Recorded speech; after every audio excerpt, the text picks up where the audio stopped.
Ever since I was younger, I was into video games. Somebody like the fuse so I can bring bad news to all these crews who can't NBA jam with the shoe. Whiskey Wednesday, Whiskey Wednesday. We're gonna drink Maker's Mark 46 today. Why? I was just walking by the cabinet and I saw it. I'm like, I have not had this in a long, long time. I bought this bottle, I think, last year, and it's only had this much drink out of it. So I was just like, you know what? I feel like having that and might as well shoot a video. So Maker's Mark, they are in Star, let's see here. Distilled Asian bottled by Maker's Mark. It says Star Hill Farm, Loretto, Kentucky. True story, I've been to Maker's Mark before. 2005 or 2006, I was driving cross country helping one of my best friends move back from North Carolina to San Diego. And we randomly, on a Sunday, drove for what felt like hours in the middle of nowhere. And we get to Maker's Mark and we see people kind of milling around. We're like, how come nobody's like really doing anything? And we walked in, we're like, we want to do the tour and tasting. They're like, oh, we don't do tasting on Sundays. We're like, we drove for like 3 hours to get here and we can't drink anything. My buddy looked at me and said, why don't you just get a t-shirt and leave? And that's what we did. So this is 94 proof, 47% alcohol. No age statement, but I think from what I read, it's aged around 6 years. Says fully mature French oak staves. Oh, sorry, 10 seared French oak staves. They take fully matured Maker's Mark. I hate reading. I don't like read beer cans. I hate reading bottles. Anyways, this is a wheated bourbon, 70% corn, 16% wheat, 14% malted barley. So I like wheated bourbons.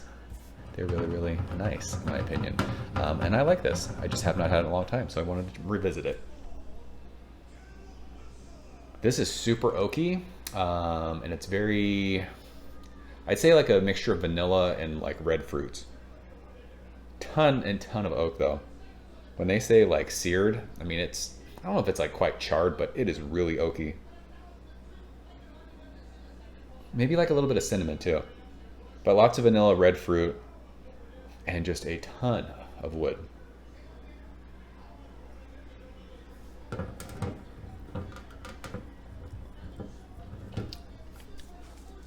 I hate that glass looks dirty. Tasty.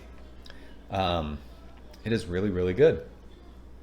94 proof, doesn't drink super hot, but there's a nice, like, I don't know, there's like a bite to it. That cinnamon that I was smelling, it's like cinnamon on my tongue. This is super, super dry. Really, really dry, really oaky, sweet. And there's quite a bit of vanilla.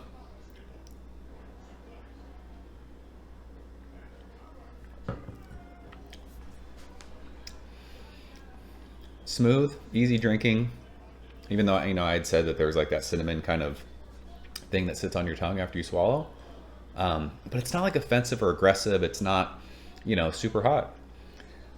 This is just a solid bottle of whiskey. I got this, I think, for like 35 bucks at Bevmo. It's everywhere. I haven't had Maker's Mark enough to know like if I think this is better than that. But like, I think Maker's Mark is one of those things. I think a lot of people get their entry into whiskey with Maker's Mark. I mean, back in 2005 when I visited there, I had no clue like what whiskey was. I wasn't even on my radar, and even I ended up there. So Maker's Mark, I'm sure, has been like the starter whiskey for a bunch of people. So this is good stuff. I really enjoy it. I hope you guys do too. And if you've not had this, I think it's worth your time. I mean, it's nothing super expensive, readily available. You know, I think it's something that, I don't know, I think it belongs in everyone's shelf if you got space for it. Good stuff. So it's just, it's very woody, very dry, but still very light. Anyways, appreciate you guys watching. I'll see you soon. Cheers. Thank you for coming behind the bar, in the arcade, all that shit. Ever since I was younger, I was into video games. Somebody like the fuse so I can bring bad news to all these crews who can't NBA jam with the shoe.